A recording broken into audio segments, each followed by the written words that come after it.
दोस्तों पिछले दिन में हमने गौतम बुद्ध की जीवनी के बारे में सारांश देखा था। आज हम उससे जुड़ा हुआ वन लाइनर क्वेश्चन देखेंगे जो अक्सर हमारे एग्जाम में पूछे जाते हैं। तो दोस्तों इस ऑडियो लेक्चर सीरीज को आप पूरी तरह से जरूर सुने क्योंकि ये हमारे एग्जाम में बहुत ही मदद करेंगे। देरी कर चलो शुरुआत करते हैं।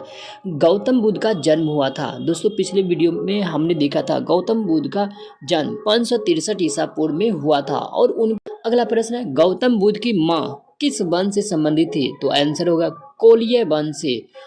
अगला प्रश्न, गौतम बुद्ध के बचपन का नाम क्या था? तो सही आंसर है सिद्धार्थ।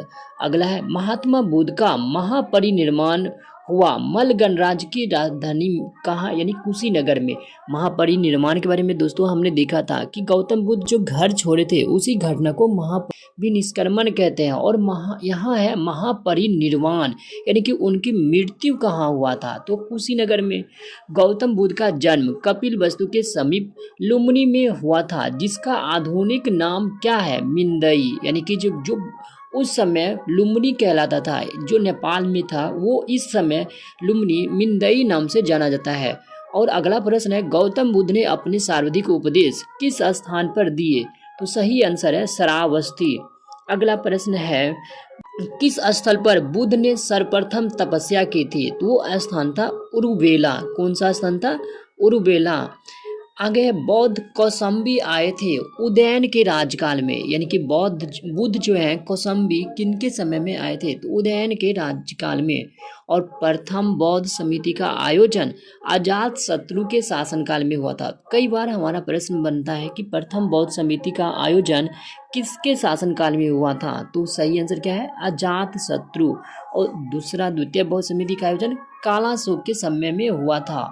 और बुद्ध की सर्वाधिक मूर्तियों का निर्माण किस कला के अंतर्गत हुआ है? तो गंधार कला के अंतर्गत। अगला प्रश्न है, सर्वप्रथम किस शासक के द्वारा चलाए गए सिक्कों पर बुद्ध की मूर्ति के बने होने का संकेत मिला है? तो वो शासक थे कनिष्क। और कहा जाता है कि अगला प्रश्न है, किस स्थान पर बुद्ध ने 5 सन्यासियों के साथ संघ की स्थापना की थी? तो वो जगह था सारनाथ। और बुद्ध की सबसे पहली जीवनी का उल्लेख हुआ है ललित विस्तार में, यानी कि बुद्ध की सबसे पहली जीवनी का उल्लेख किस में हुआ है? तो ललित विस्तार में। और बौद्ध धर्म के विरल हैं क्या? बुद्ध धर्म एवं संघ। अगला प्रश्न है, गौतम बुद्ध ने किसके अनुरोध पर संघ में महिलाओं को प्रवेश दिया था? तो आनंद के अनुरोध पर गौतम बुद्ध ने महिलाओं को प्रवेश दिया था और यह जगह था वैशाली। सांसारिक दुखों से मुक्ति हेतु बुद्ध ने किस मार्ग की बात कही है? तो सही आंसर है अष्टांगिक मार्ग। अगला प्रश्न है, विश्व का सबसे ऊंचा कहा जाने वाला विश्व शांति स्तूप कहाँ स्थित है? तो राजगीर, बिहार के राजगीर में। और सर्वप्रथम स्तूप शब्द मिलता है किसमें? तो ऋग्वेद में। और बुद्ध की 80 फुट बड़ी प्रतिमा जो बोध गया में है किसके द्वारा निर्मित की गई थी? तो जापानियों के द्वारा। अगला प्रश्न है, एशिया के ज्योतिपुंज के नाम से किसे जाना जाता है? गौतम बुद्ध को। एशिया के ज्योतिपुंज के नाम से किसे जाना जाता है? गौतम बुद्ध को। अगला प्रश्न है, सर एडविन एर्नाल्ड की पुस्तक the light of the Asia किस पर आधारित है? ललित विस्तार पर। तो हम ध्यान रखेंगे कि the light of the Asia पुस्तक के लेखक कौन है? Sir Edwin Arnold. अगला प्रश्न है, भारत में पहले जिन मानव प्रतिमाओं को पूजा जाता था वह कौन था? तो बुद्ध की। देखो कितनी सुंदर बात है ना, भारत में पहले जिन मानव प्रतिमाओं को पूजा गया वह थी बुद्ध की। गौतम बुद्ध को एक देवता का स्थान जिस राजा के युग में प्राप्त हुआ वह था कौन? कनिष्क। देश में जिस धर्म के लोगों ने मूर्ति पूजा की नींव रखी थी वह है बौद्ध धर्म। अगला प्रश्न है, गंधार शैली की मूर्ति कला में बुद्ध के सारनाथ में हुए प्रथम धर्मोपदेश से संबंध प्रवचन मुद्रा का नाम क्या था? धर्म चक्र। बुद्ध की खड़ी प्रतिमा किस काल में बनाई गई थी? तो सही आंसर है कुषाण काल में।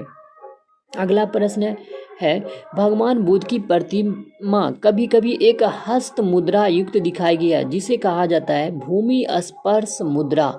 और भूमि स्पर्श मुद्रा की सारनाथ बुद्ध मूर्ति किस काल से संबंधित है? तो गुप्त काल से। महायान बौद्ध धर्म में बोधिसत्व अवलोकितेश्वर को और किस अन्य नाम से जानते हैं? तो पद्म पानी के नाम से। बुद्ध का अंतिम वर्षकांत कहाँ बीता था? तो वैशाली में। त्रिपिटक क्या है? बुद्ध के उपदेशों का संग्रह। अगला प्रश्न है, अशोकराम विहार स्थित है कहाँ? पाटलिपुत्र में। यानी कि प्रश्न क्या था? अशोकराम में